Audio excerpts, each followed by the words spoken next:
नमस्कार, आप सभी का स्वागत है तथागत एडू ज़ोन पर। 71वीं बीपीएससी को ध्यान में रखते हुए हमारी करंट अफ़ेयर्स की श्रृंखला का ये छठा लेक्चर है। 5 लेक्चर अपलोड कर दिए गए हैं। प्लेलिस्ट से जाकर के आप वो लेक्चर देख सकते हैं। एडुटेरिया वाली जो करंट अफ़ेयर्स की बुक है, ये कवर की जा रही है इस श्रृंखला में। ये करंट अफ़ेयर्स बीपीएससी के साथ-साथ यूपी ट्रिपल एससी का जो पेड एग्ज़ाम है, उसके लिए भी इम्पोर्टेंट है, प्लस यूपी पीसीएस प्री 2025 वाला जो होने वाला है, उसके लिए भी ये जुलाई तक का जो करंट अफ़ेयर्स है, ये सारा काम आने वाला है। आप तथागत एडू ज़ोन नाम से हमारा चैनल है, उसको सब्सक्राइब कर लीजिए। इससे महत्वपूर्ण जो अपडेट है और इसका नोटिफिकेशन भी ऑन कर लीजिए, जिससे जब भी लेक्चर पढ़े तो आप तक नोटिफिकेशन पहुंच जाए। तो आज का जो हमारा करंट अफेयर्स है, इसमें देखते हैं वर्ष 2024-25 के विभिन्न जो ऑपरेशन शुरू किए गए हैं वो दिए गए हैं, कौन कौन से ऑपरेशन शुरू किए गए और उनका उद्देश्य क्या है। तो इसमें पहला है ऑपरेशन काल नेमी। ये जुलाई 2025 में शुरू किया गया था। उत्तराखंड पुलिस द्वारा यह अभियान उन लोगों के खिलाफ चलाया जा रहा है जो साधु संतों या धार्मिक वेशभूषा पहनकर लोगों को ठगने या धोखा देने का काम करते हैं। तो ये भी आज के समय में जरूरी, क्योंकि इस तरीके के फ्रॉड बहुत ज़्यादा बढ़ गए हैं। ऑपरेशन शिवा जो है, ये जुलाई 2025 में शुरू किया गया है। दक्षिण कश्मीर हिमालय में 3880 मीटर की ऊंचाई पर स्थित अमरनाथ गुफा तक जाने वाले तीर्थ यात्रा मार्ग की पूर्ण सुरक्षा प्रदान करने के लिए ऑपरेशन शिवा लॉन्च किया गया है। तो जो अमरनाथ यात्रा करने वाले तीर्थयात्री हैं, उनकी सुरक्षा के लिए शुरू किया गया है ऑपरेशन शिवा। अगला है ऑपरेशन स्पाइडर वेब। ये जून 2025 में शुरू किया गया है। 1 जून 2025 को यूक्रेन ने ऑपरेशन स्पाइडर वेब के तहत रूस पर अब तक का सबसे बड़ा ड्रोन हमला किया है, जिसने रूस के कई सैन्य हवाई अड्डों को निशाना बनाया। तो जो ये ऑपरेशन वेब है, स्पाइडर वेब, ये यूक्रेन द्वारा शुरू किया गया, रूस के खिलाफ है। ऑपरेशन मिडनाइट हैमर, ये जून 2025 में शुरू किया गया है। 22 जून 2025 को अमेरिका ने ऑपरेशन मिडनाइट हैमर के तहत B-2 स्पिरिट स्टील्थ बॉम्बर विमान से ईरान के 3 परमाणु ठिकानों फोर्डो, नतांज और इस्फहान जो है पर हमला किया है। ये वैसे इतना डीप में पूछना नहीं चाहिए, लेकिन इस तरीके का पूछ भी सकता है। कौन कौन सी कारण है? फोर्डो है, नतांज है और इस्फहान है। और ऑपरेशन मिडनाइट हैमर है, ये अमेरिका द्वारा शुरू किया गया था, तो ये इंपॉर्टेंट हो सकता है। ऑपरेशन टू प्रॉमिस 3 क्या है? तो जून 2025 में शुरू किया गया है। इजराइल द्वारा ईरान के परमाणु तथा सैन्य ठिकानों पर हमले की प्रतिक्रिया के रूप में ईरान ने बड़े पैमाने पर मिसाइल और ड्रोन हमले किए थे। तो जो ईरान द्वारा रिटेलिएट किया गया है, ऑपरेशन टू प्रॉमिस 3 नाम दिया गया था उसको। अगला है ऑपरेशन राइजिंग लायन। ये कौन जून 2025 में शुरू किया गया था। इजराइल ने अपने सैन्य अभियान ऑपरेशन राइजिंग लायन के तहत ईरान के न्यूक्लियर साइट पर हमला किया। तो ईरान जो इजराइल द्वारा ऑपरेशन राइजिंग लायन शुरू किया गया है, ईरान द्वारा ऑपरेशन टू प्रॉमिस 3 शुरू किया गया था, और अमेरिका द्वारा जो ईरान पर 3 उसके परमाणु जो अड्डे थे उन पर हमला किया गया है। तो ऑपरेशन मिडनाइट हैमर नाम दिया गया था। ये तीनों में से कोई एक आ सकता है, ये चीज़ है। ऑपरेशन सिंधु जो है जून 2025 में शुरू किया गया था। ईरान और इजराइल के बढ़ते तनाव के बीच भारत द्वारा ईरान में फंसे भारतीय छात्रों को वापस लाने के उद्देश्य से ऑपरेशन सिंधु शुरू किया गया था। भारत द्वारा शुरू किया गया था ये चारों operation midnight hammer, operation true promise 3, operation rising lion और ऑपरेशन सिंधु। ऑपरेशन सिंधु भारत द्वारा शुरू किया गया है, बाकी तीनों ईरान, अमेरिका और इजराइल द्वारा शुरू किए गए हैं। ऑपरेशन केलर क्या है? तो मई 2025 में ऑपरेशन केलर ऑपरेशन सिंदूर के बाद भारतीय सेना द्वारा जम्मू कश्मीर के शोपिया जिले में शुरू किया गया। इस ऑपरेशन का मुख्य उद्देश्य क्या था? लश्कर ए तैयबा के जो आतंकवादियों को सर्च करके खत्म करना और क्षेत्र में शांति स्थापित करना था। ऑपरेशन सिंदूर जो है मई 2025 में शुरू किया गया था।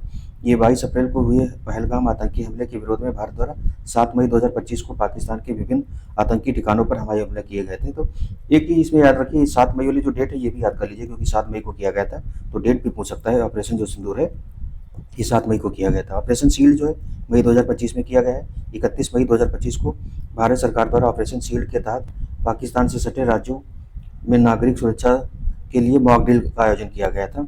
फिर ऑपरेशन चक्र जो है ये मई 2025 में सीबीआई द्वारा चलाया जा गया एक अभियान है, जिसका उद्देश्य क्या है? साइबर अपराधों, विशेषकर डिजिटल गिरफ्तारी, घोटालों और उनसे जुड़े वित्तीय नेटवर्क को ध्वस्त करना है। ऑपरेशन ब्रह्मा जो है ये किस लिए मार्च 2025 में चलाया गया था? भारत सरकार द्वारा म्यांमार भूकंप पीड़ितों की चिकित्सा सहायता हेतु ऑपरेशन ब्रह्मा चलाया गया था। तो ऑपरेशन जो भूकंप आया था उसकी सहायता के लिए भारत द्वारा ब्रह्मा चलाया गया था।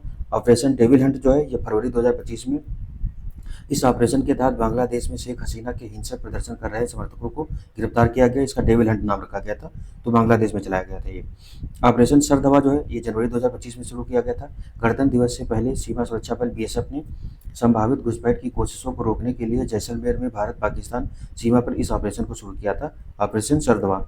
ये बीएसएफ द्वारा पहले भी चलाया गया है। ऑपरेशन सद्भाव जो है सितंबर 2024 में शुरू हुआ था। भारत सरकार ने टाइफून यागी, तो टाइफून यागी है ये, इससे म्यांमार प्रभावित हुआ था। म्यांमार, लाओस वियतनाम की मदद के लिए ऑपरेशन सद्भाव लॉन्च किया था। राहत सामग्री पहुंचाने के लिए भारत ने INS सतपुड़ा को म्यांमार, C-17 सैन्य विमान को लाओस और वियतनाम भेजा था। तो INS सतपुड़ा म्यांमार गया था और C-17 सैन्य विमान जो है ये लाओस और वियतनाम गए थे। तो ये दोनों में से कोई एक पूछ सकता है। ऑपरेशन सद्भाव जो है ये जो टाइफून यागी आया था उससे प्रभावित म्यांमार, लाओस और वियतनाम के लिए सहायता भेजने के लिए किया गया था। और जो ऑपरेशन ब्रह्मा है जो म्यांमार में भूकंप आया था उसमें सहायता हेतु भेजा गया था। अगला है ऑपरेशन मर्यादा, मई 2024 में शुरू किया गया था। केदारनाथ धाम यात्रा को सुचारू संचालन के लिए उत्तराखंड पुलिस द्वारा ऑपरेशन मर्यादा चलाया गया था। फिर ऑपरेशन बॉम्बे बकेट, ये भी उत्तराखंड सरकार का है। अप्रैल 2024 में उत्तराखंड के नैनीताल के जंगलों में लगी आग को बुझाने के लिए भारतीय वायुसेना द्वारा ऑपरेशन बॉम्बे बकेट को लॉन्च किया गया था। ऑपरेशन राइजिंग सन, ये मार्च 2024 में चलाया गया था। 4 राज्यों में सोने की तस्करी सिंडिकेट का उजागर करने के लिए राजस्व खुफिया निदेशालय ने ऑपरेशन राइजिंग सन लॉन्च किया था। ऑपरेशन कामधेनु मार्च 2024 में शुरू किया गया था। मवेशी तस्करी की समस्या पर अंकुश लगाने के लिए जम्मू कश्मीर पुलिस द्वारा ऑपरेशन कामधेनु शुरू किया गया था। ऑपरेशन इंद्रावती जो है मार्च 2024 में शुरू किया गया था। हैती में फंसे भारतीयों को निकालने के लिए भारत सरकार द्वारा ऑपरेशन इंद्रावती को लॉन्च किया गया था। तो जो हैती में भारतीय फंसे थे उनको निकालने के लिए इंद्रावती चलाया गया था। ऑपरेशन संकल्प जो है ये दिसंबर 2023 में शुरू किया गया था। यह भारतीय नौसेना का समुद्री सुरक्षा अभियान है जिसके तहत हाल ही में हिंद महासागर में फंसे 23 पाकिस्तानी समेत अन्य देश के नागरिकों को समुद्री डाकुओं से बचाया गया था। तो संकल्प जो ऑपरेशन संकल्प के तहत। फिर ऑपरेशन जो अजय है ये अक्टूबर 2023 में शुरू किया गया था। इजराइल हमास संघर्ष के क्षेत्र से भारतीय नागरिकों को सुरक्षित भारत लाने के लिए भारत सरकार द्वारा ऑपरेशन अजय लॉन्च किया गया था। तो इजराइल जो खास करके इजराइल से भारतीयों को लाने के लिए शुरू किया गया था। फिर ऑपरेशन करुणा, ये मई 2023 में शुरू हुआ था। म्यांमार में चक्रवात मोर्चा से प्रभावित लोगों की मदद के लिए भारत ने ऑपरेशन करुणा शुरू किया था। तो जो 2023 में ये चक्रवात आया था, इतना पुराना हो सकता ना भी आए, ज़्यादा ऊपर वाले जो दिए गए वो दोनों में से आ सकता है, यागी तूफान और जो म्यांमार में भूकंप हुआ था। फिर ऑपरेशन कावेरी अप्रैल 2023 में शुरू किया गया है। सूडान में चल रहे गृह युद्ध के कारण वहाँ फंसे भारतीयों को निकालने के लिए भारत सरकार द्वारा ऑपरेशन कावेरी की शुरुआत की गई थी। इसमें INS जो सुमेधा के तहत 3862 भारतीयों को लाया गया था। फिर ऑपरेशन दोस्त जो है ये फरवरी 2023 में तुर्की और सीरिया में आए भूकंप से प्रभावित लोगों की मदद के लिए भारत सरकार का अभियान था। तो ऑपरेशन दोस्त जो है ये तुर्की और सीरिया में भूकंप आया था उसके लिए चलाया गया था। फिर वर्ष 2024-25 के प्रमुख सैन्य अभ्यास जो है ये दिया गया है क्रम से। तो सैन्य अभ्यास दिया गया है, माह कौन सा है, देश कौन सा है, सेना है कौन सी है और आयोजन स्थल है। ये आयोजन स्थल भी पूछता है किन देशों के मध्य हुआ है और कौन सा ये अभ्यास है। इस तरीके से ये क्वेश्चन आते भी हैं। तो इसमें पहला जो है शक्ति अभ्यास 2025 ये 8वां संस्करण है। ये हुआ कब है तो जून जुलाई 2025 के मध्य भारत और फ्रांस के मध्य होता है। थल सेना का अभ्यास है, फ्रांस में आयोजित हुआ इस बार। पासेक्स अभ्यास जो है जून 2025 में हुआ है, भारत और यूके के मध्य होता है। नौसेना अभ्यास है, उत्तरी अरब सागर में हुआ है। नोबैटिक एलिफेंट ये 17वां संस्करण है 2025 में, मई से जून के मध्य में हुआ है। भारत और मंगोलिया के मध्य में होता है। ये थल सेना अभ्यास है, उलान बटोर मंगोलिया में आयोजित किया गया है। अगला है टाइगर क्लॉ 2025, ये पहला संस्करण है, मई जून 2025 के मध्य में हुआ है। भारत और अमेरिका के मध्य में हुआ है। ये पहला संस्करण है, ये पूछा भी जा सकता है टाइगर क्लॉ। फिर वायुसेना अभ्यास है, बागपत उत्तर प्रदेश में आयोजित हुआ है। खान क्वेस्ट जो 2025 ये 22वां संस्करण है, जून 2025 में आयोजित किया गया है। ये बहुराष्ट्रीय अभ्यास है, थल सेना का है। तो थल सेना का युद्धाभ्यास है खान क्वेस्ट, ये उलान बटार मंगोलिया में ये भी हुआ है। फिर है दस्टलिक, ये छठा अभ्यास है, अप्रैल 2025 में आयोजित किया गया। भारत और उज्बेकिस्तान के मध्य में होता है। ये थल सेना का अभ्यास है और ये पुणे में आयोजित किया गया है। फिर टाइगर ट्रायम्फ, ये 4वां संस्करण है, इसका चौथा, अप्रैल 2025 में हुआ है। भारत और अमेरिका के मध्य में होता है। ये तीनों सेनाओं पर है, श्री विशाखापट्टनम में आयोजित किया गया है। फिर है एकेमी, AIKEYME, एकेमी जो है ये अंग्रेजी में भी बोल सकता है इसलिए बोल दिए हैं। तो अप्रैल 2025 में हुआ है, भारत और अफ्रीका के मध्य हुआ है। तो भारत और अफ्रीकी देशों के मध्य में किया गया है। नौसेना अभ्यास है, तंजानिया में आयोजित किया गया है। फिर है रूस, ये इंद्र जो है इस 2025 में 14वां संस्करण था इसका। इंद्र अभ्यास का मार्च से अप्रैल के मध्य में हुआ है, भारत और रूस के मध्य में होता है। नौसेना का अभ्यास है, चेन्नई में आयोजित किया गया है। फिर प्रचंड प्रहार 2025 का, ये मार्च 2025 में आयोजित किया है, भारतीय सशस्त्र बलों के बीच में होता है। तो ये भारतीय सशस्त्र बलों का अपना अभ्यास है, तीनों सेवाएं मिलकर के इसमें युद्धाभ्यास करती हैं और अरुणाचल प्रदेश में आयोजित किया गया है। फिर खंजर 2025 ये 12वां संस्करण है, मार्च 2025 में आयोजित किया गया है, भारत और किर्गिस्तान के मध्य में होता है। थल सेना का अभ्यास है ये, और किर्गिस्तान के मध्य में ये आयोजित कहाँ किया गया तो किर्गिस्तान में आयोजित किया गया है। फिर वरुण 2025 ये 23वां संस्करण है, मार्च 2025 में आयोजित हुआ है, भारत और फ्रांस के मध्य में होता है। नौसेना अभ्यास है, अरब सागर में हुआ है। देखो वरुण ये जो वरुण है नौसेना अभ्यास है, इसी तरीके से अरुण जो होगा, अरुण भी आगे कहीं होगा, तो वो जो है वो क्या बोलते हैं वायुसेना अभ्यास है। फिर सी ड्रैगन जो है ये मार्च 2025 में बहुराष्ट्रीय संस्करण है, ये नौसैन्य अभ्यास है। गुआम तट जो है पश्चिमी प्रशांत महासागर में, अमेरिका का ये द्वीप है प्रशांत महासागर में, गुआम तट वहीं पर हुआ है। फिर ट्रॉपिक्स 2025 जनवरी से मार्च 2025 के मध्य में हुआ है, भारतीय नौसेना का अभ्यास है, नौसेना ने भाग लिया है, हिंद महासागर में आयोजित किया गया है। धर्म गार्जियन 2025 इसका छठा संस्करण है, ये फरवरी से मार्च के मध्य में हुआ है, 2025 में ही भारत और जापान के मध्य में होता है। थल सेना अभ्यास है, जापान में आयोजित किया गया। इनमें से कोई भी क्वेश्चन इस तरीके से पूछा जाता है, ये चीज़ है। फिर आगे देखें तो साइक्लोन 2025 तीसरा संस्करण था, ये फरवरी 2025 में आयोजित हुआ है, भारत और मिस्र के मध्य में आयोजित किया गया है। और थल सेना का अभ्यास है, राजस्थान में आयोजित हुआ है। एक्वेरियन जो है ये 13वां संस्करण है 2025 वाला, फरवरी 2025 में आयोजित हुआ है, भारत और मालदीव के मध्य में होता है। थल सेना अभ्यास है, मालदीव में ही आयोजित किया गया है। डेजर्ट नाइट 2024 में हुआ था, दिसंबर 2024 में आयोजित किया गया था।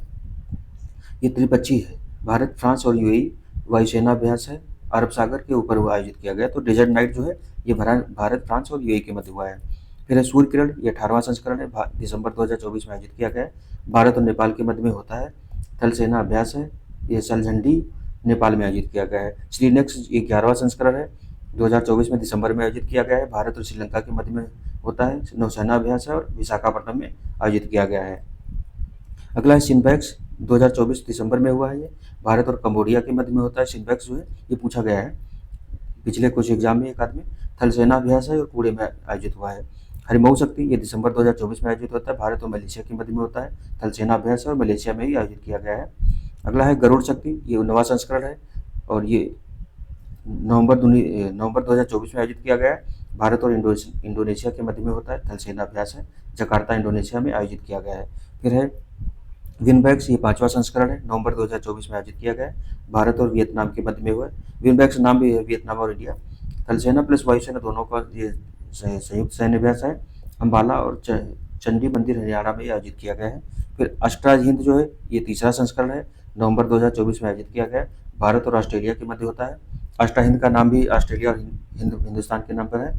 थल सेना में आयोजित किया गया है, थल सेना द्वारा आयोजित होता है, पुणे महाराष्ट्र में आयोजित किया गया है। फिर वज्र प्रहार, ये 15वां संस्करण है, नवंबर 2024 में भारत और अमेरिका के मध्य में आयोजित होता है। थल सेना का अभ्यास है, अमेरिका में ही आयोजित किया गया है। नसीम अल बहार 2024 में हुआ है, अक्टूबर 2024 में आयोजित किया गया है, भारत और ओमान के मध्य में होता है। नौसेना अभ्यास है और गोवा में आयोजित किया गया है।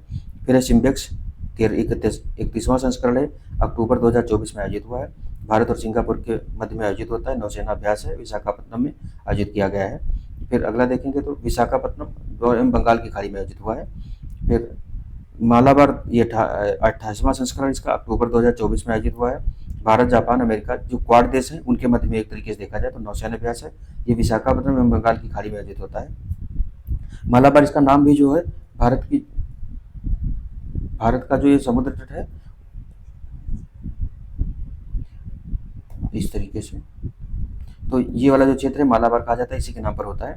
आगे देखेंगे तो काजिंद जो है ये 2024 में, सितंबर 2024 में हुआ है, भारत और कजाकिस्तान के मध्य में होता है। थल सेना अभ्यास है और हुआ कहाँ है तो औली उत्तराखंड में आयोजित किया गया है। फिर वरुण जो है ये 22वां संस्करण है, सितंबर 2024 में आयोजित किया गया, भारत और फ्रांस के मध्य में हुआ है।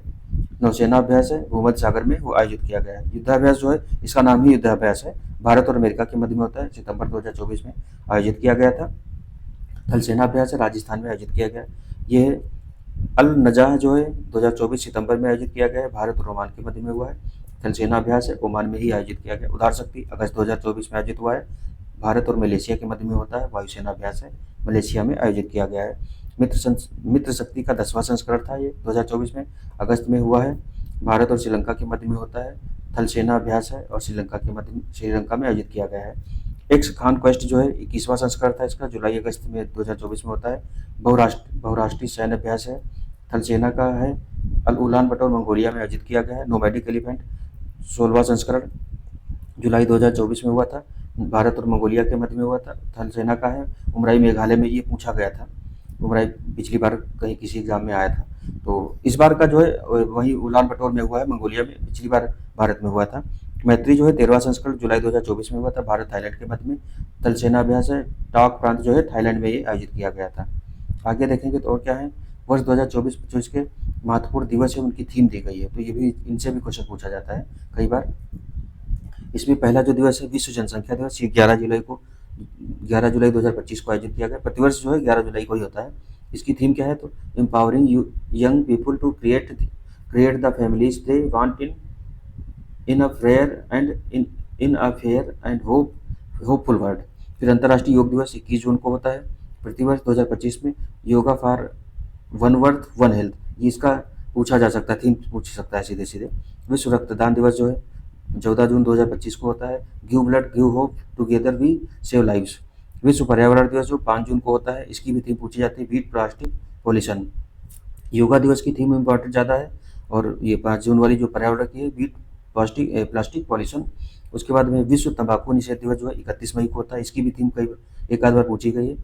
ये क्या है, unmasking the appeal exposing industry tactic on tobacco and nicotine products. फिर अंतर्राष्ट्रीय जैव विविधता दिवस जो है ये 22 मई को है, इसकी थीम भी पूछी जाती है harmony with nature and sustainable development. अगली है विश्व रेड क्रॉस दिवस, ये 8 मई को होता है, कीपिंग ह्यूमैनिटी अलाइव। अगला है विश्व प्रेस स्वतंत्रता दिवस, इसकी थीम भी कभी कभी पूछ देता है, 3 मई को होता है। Reporting in the brave new world the impact of artificial intelligence on press freedom and the media. पृथ्वी दिवस, इसकी थीम भी पूछी जाती है, 22 अप्रैल को होता है। फिर आवर पावर आवर प्लेनेट, तो आवर पावर आवर प्लेनेट। विश्व विरासत दिवस जो है 18 अप्रैल को होता है। ये हमारी शक्ति और हमारा जो ग्रह है, हिंदी में भी पूछ सकता है। बीट प्लास्टिक पॉल्यूशन है जो ये प्लास्टिक को खत्म करने वाला जो है उसमें। अगला है विश्व विरासत दिवस 18 अप्रैल को होता है। Heritage under threat from disaster and conflict, क्या है, preparedness and learning from 60 years of ICOMOS actions जो है, ये इसके लिए प्रोजेक्ट चलाया गया था, उसी की तहत कहा गया कि उसे सीखने की। विश्व स्वास्थ्य दिवस है 7 अप्रैल को होता है। हेल्थी बिगनिंग्स होपफुल फ्यूचर्स की बात की गई है।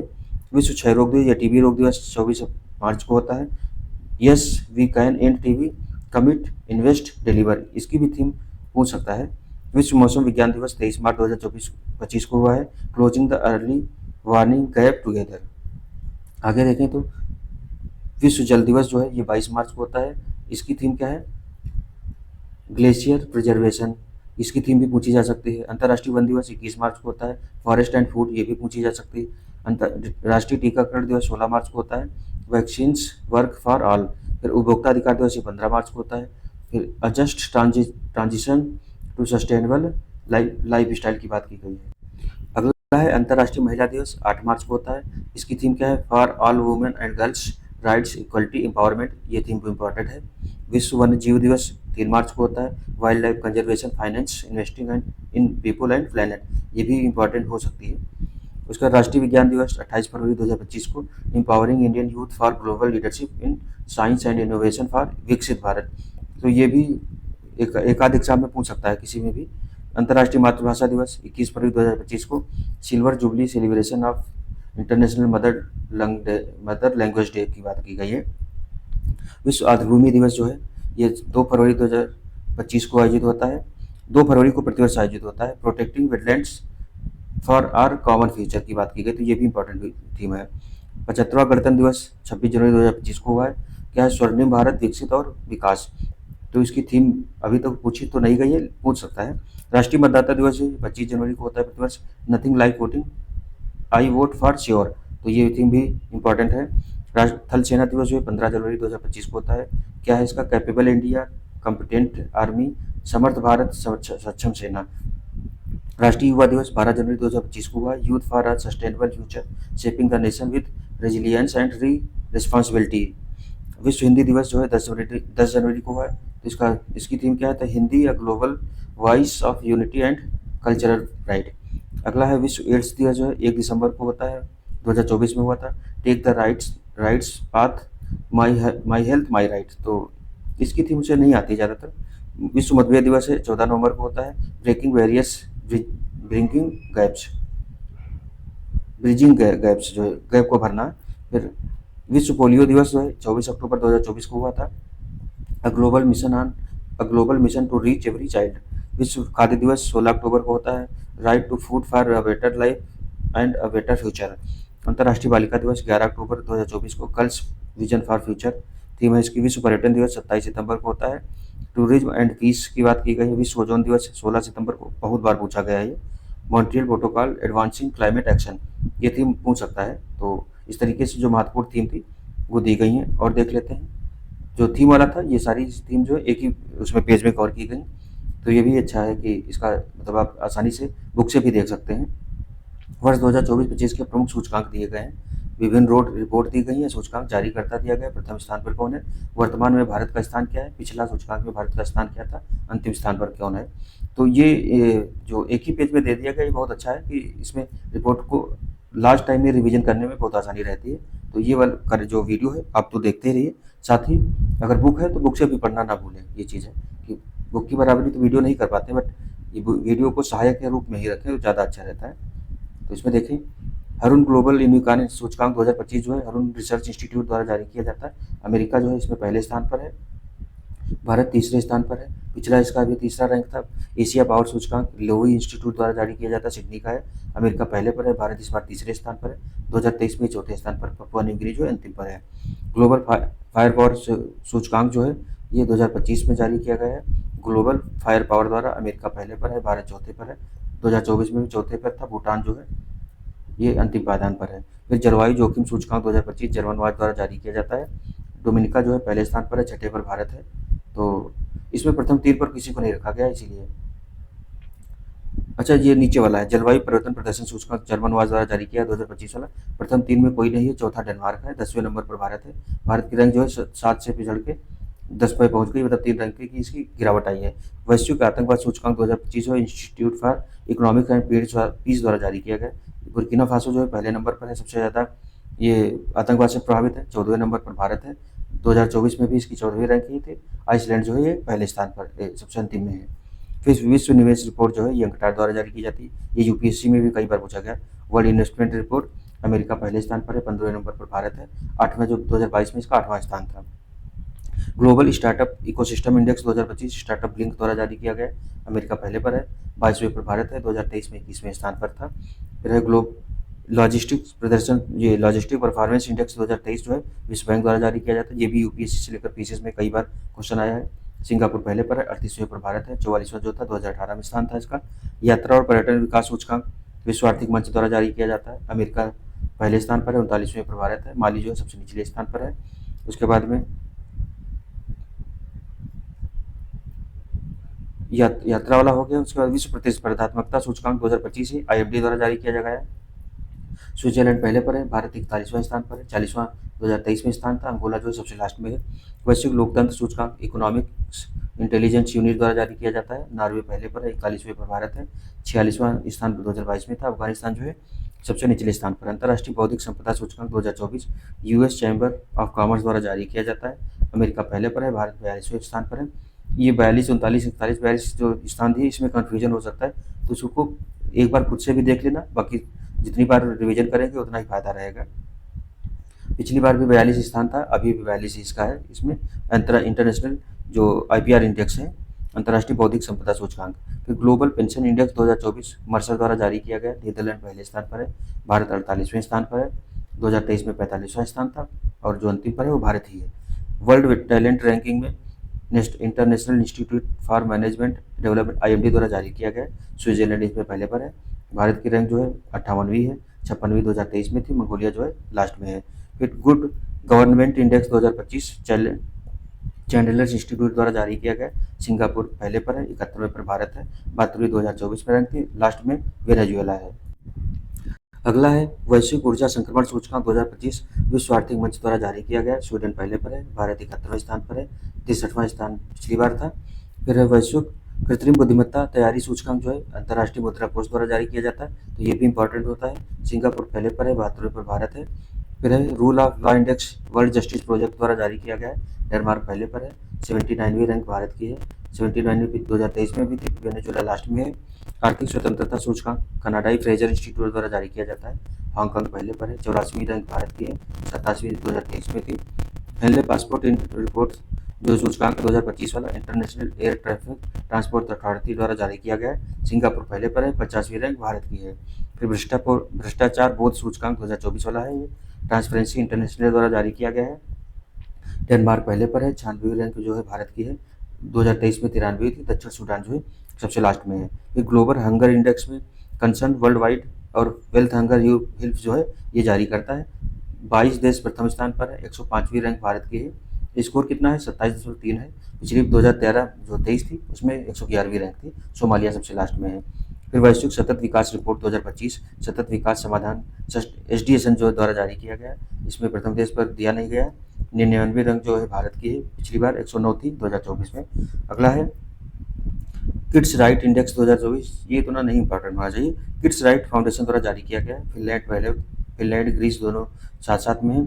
96 रैंक भारत की है और 103वीं रैंक 2024 में थी। कांगो लास्ट में है। उसके बाद है वैश्विक शांति सूचकांक 2025 institute for economics and peace, Iceland पहले पर है, 115वीं रैंक भारत की है। 116वीं रैंक 2024 में थी। रूस जो है लास्ट में है। फिर है विश्व खुशहाली सूचकांक 2025 संयुक्त राष्ट्र सतत विकास समाधान नेटवर्क जो SDSN द्वारा जारी किया गया, इसमें भी फिनलैंड पहले पर है, 118वीं रैंक भारत की है। 2024 में 126वीं रैंक थी।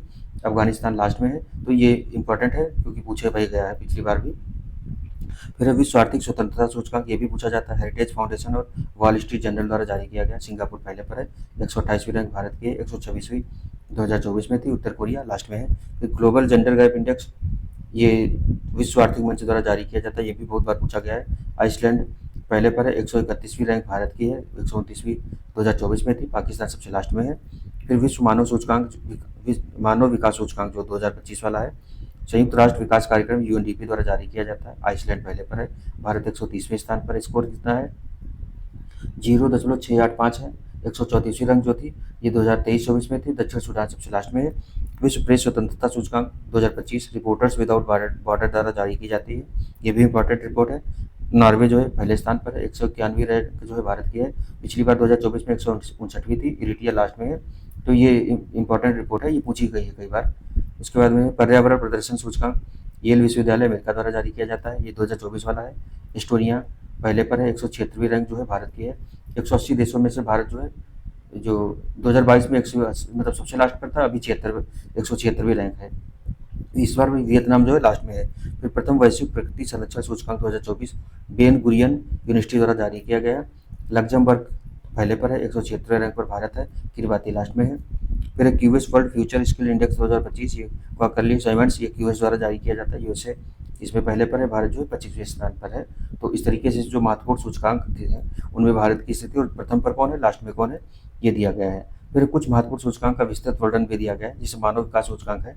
तो इसकी स्थापना 1990 में हुई थी। 1990 से संयुक्त राष्ट्र विकास कार्यक्रम UNDP द्वारा जारी किया जाता है। भारतीय अर्थशास्त्री अमर्त्य सेन तथा पाकिस्तानी अर्थशास्त्री महबूब अल हक द्वारा इस सूचकांक को विकसित किया गया था। इस सूचकांक के 3 आयाम थे: लंबे और स्वस्थ जीवन संकेतक, जन्म के समय जीवन प्रत्याशा। स्कूली संकेतक में 2 हैं: स्कूली शिक्षा के अपेक्षित वर्ग और स्कूली शिक्षा के औसत वर्ग। एक सभी जीवन संकेतक प्रति व्यक्ति सकल राष्ट्रीय आय को शामिल किया जाता है।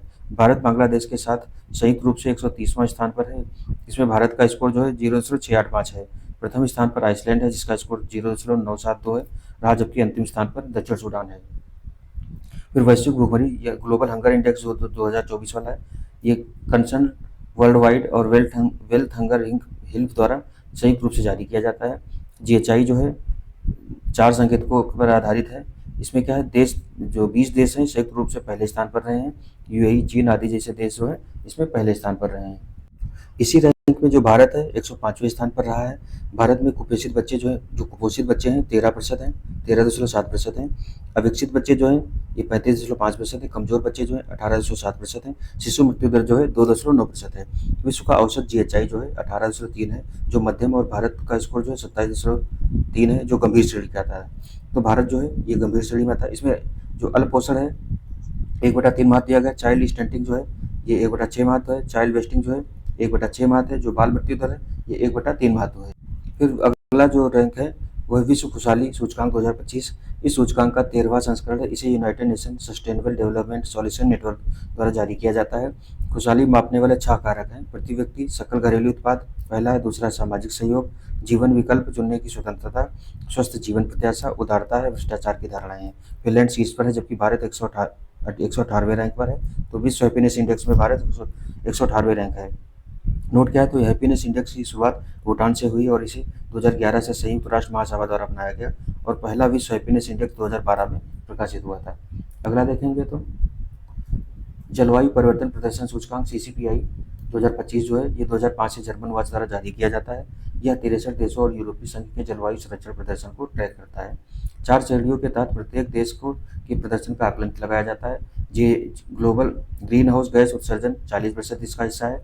इसमें मापन में नवीकरणीय ऊर्जा का 20% है, ऊर्जा उपयोग का 20% है, जलवायु नीति का 20% है। कोई भी देश बहुत उच्च रैंकिंग के अंतर्गत नहीं आया है, इसलिए पहले 3 स्थान पर कोई देश नहीं। तो जलवायु परिवर्तन प्रदर्शन सूचकांक में पर जो पहले 3 हैं स्थान वो खाली रखे गए, 4 से शुरू होता है, कोई नहीं। तो डेनमार्क जो है 4थे स्थान पर, भारत जो है 10वें स्थान पर है, पिछली बार 2024 में 7वें स्थान पर, अंतिम स्थान पर जो है ईरान है।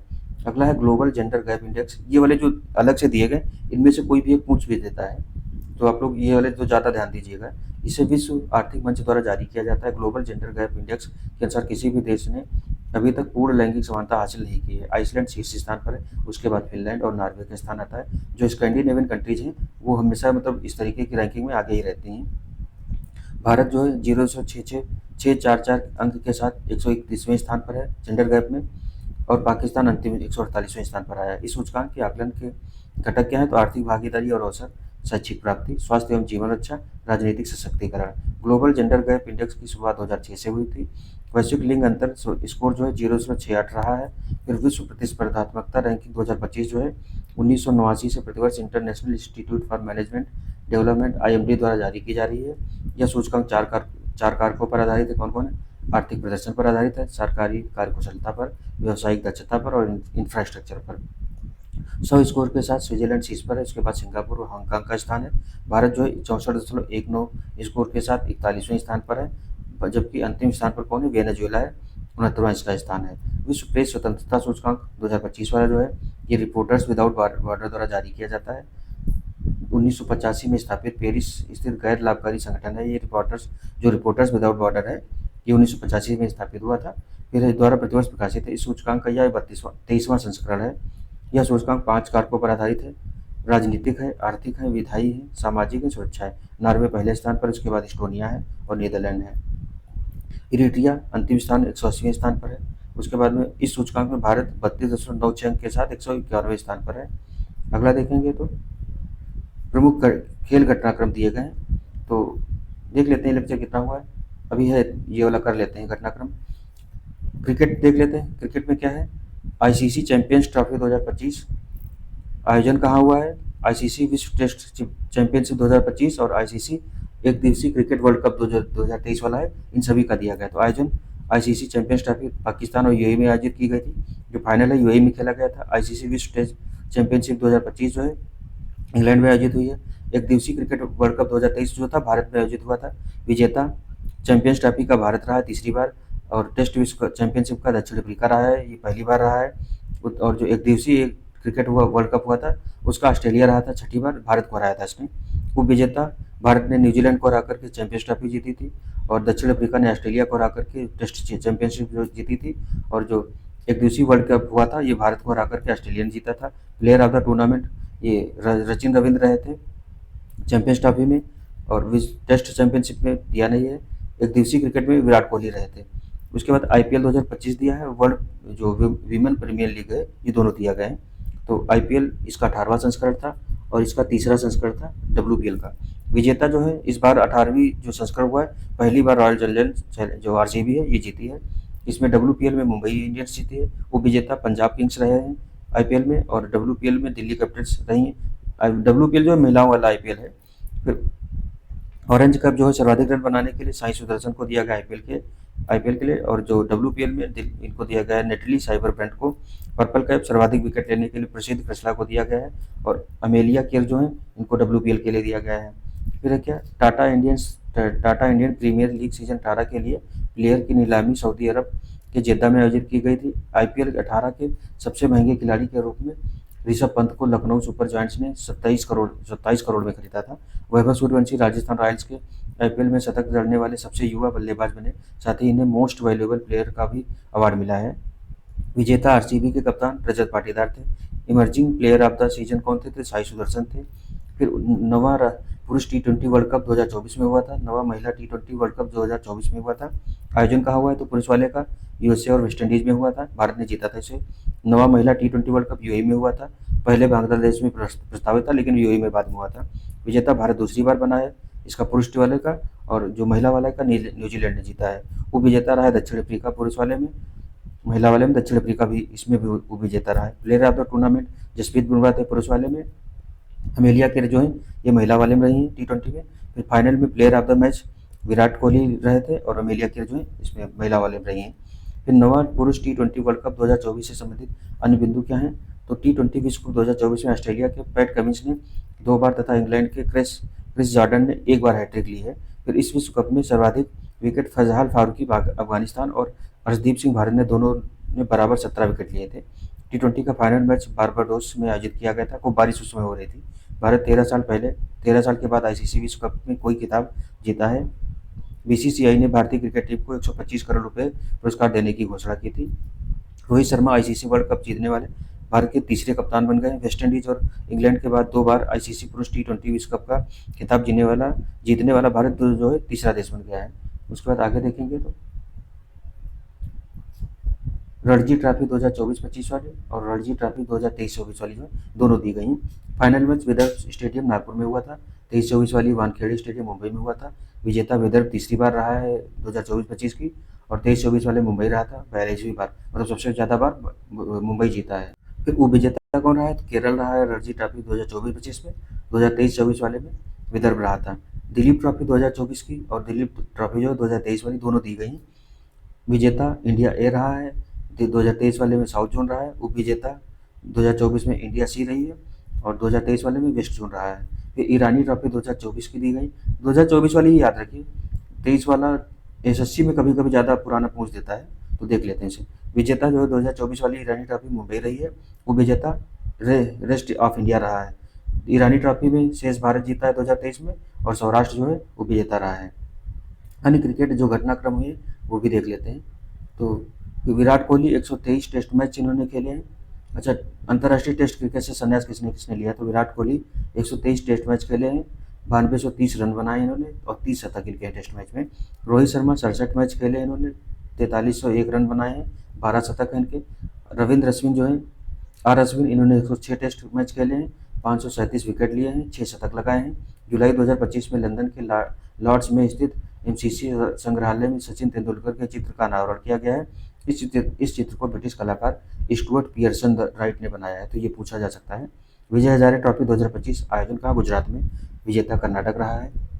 उप विजेता विदर्भ रहा है। भारतीय क्रिकेट कंट्रोल बोर्ड बीसीसीआई तथा इंग्लैंड और वेस्ट क्रिकेट बोर्ड ने संयुक्त रूप से भारत इंग्लैंड टेस्ट सीरीज को तेंदुलकर एंडरसन ट्रॉफी नाम दिया है। तो ये भी पूछ सकता है, जो पहले भारत और इंग्लैंड के मध्य जो टेस्ट क्रिकेट होता था उसका नाम क्या है? तो तेंदुलकर एंडरसन ट्रॉफी नाम कर दिया गया है। इस सीरीज में ऋषभ पंत टेस्ट मैच की दोनों पारियों में शतक लगाने वाले पहले भारतीय विकेटकीपर तथा 7वें भारतीय बल्लेबाज बन गए हैं। जैसे एक मैच में जो एक टेस्ट क्रिकेट मैच होता है उसमें 2 पारियां होती हैं, दोनों पारियों में इन्होंने जो शतक लगाया। रोहित शर्मा मुंबई इंडियंस और गुजरात टाइटंस के बीच चंडीगढ़ में खेले गए आईपीएल के दौरान 300 छक्के लगाने वाले पहले भारतीय खिलाड़ी बन गए हैं। दिग्गज क्रिकेटर रोहित शर्मा के सम्मान में मुंबई क्रिकेट एसोसिएशन द्वारा मुंबई में स्थित वानखेड़े स्टेडियम में रोहित शर्मा स्टैंड का अनावरण किया गया है। आईसीसी पुरुष चैंपियंस ट्रॉफी 2025 के लिए 4 राजदूतों में से एक भारतीय क्रिकेट खिलाड़ी शिखर धवन को बनाया गया था। फिर शिखर धवन सरफराज अहमद पाकिस्तान के थे, टिम साउदी ऑस्ट्रेलिया के थे, शेन वाटसन न्यूजीलैंड के थे। मलेशिया के कुआलालंपुर में अंडर 19 महिला टी20 विश्व कप में दक्षिण अफ्रीका को हराकर भारतीय महिला टीम ने लगातार दूसरी बार यह ट्रॉफी जीती थी। 2023 वाला जो हुआ था उसमें भी भारत ही जीता था। अगला देखें तो रणजी ट्रॉफी के 90 साल पुराने इतिहास में गोवा की टीम ने अरुणाचल प्रदेश के खिलाड़ी 606 रनों की सबसे बड़ी साझेदारी की है। कश्यप बाकले 300 रन तथा स्नेहल कौंथाकर 314 रन बनाए इन्होंने। भारतीय अंडर 19 क्रिकेट टीम में इंग्लैंड दौरे के लिए बिहार के युवा बल्लेबाज वैभव सूर्यवंशी का चयन हुआ है। ईरा जादव महिला अंडर 19 वनडे ट्रॉफी के इतिहास में सबसे ज़्यादा रन बनाने वाली खिलाड़ी बन गई। 14 वर्षीय ईरा जादव ने 157 गेंदों में 346 रन बनाए। बिहार ग्रामीण क्रिकेट लीग शुरू करने वाला भारत का पहला राज्य बन गया। तो इसने ग्रामीण क्रिकेट लीग शुरू की है। इसका उद्देश्य क्या है? गाँवों, स्कूलों और कॉलेजों के 13 से 23 वर्ष के प्रतिभाशाली खिलाड़ियों की पहचान कर उन्हें एक मंच प्रदान करना, तो ये भी अच्छा है एक तरीके से। भारत को पहली बार दृष्टिबाधित महिला T20 विश्व कप के लिए 2015 में मेजबान देश के रूप में चुना गया है। 2015 में दिखा है, वैसे 2025 होना चाहिए था, जहाँ तक देख लेते हैं आगे जो दिया होगा।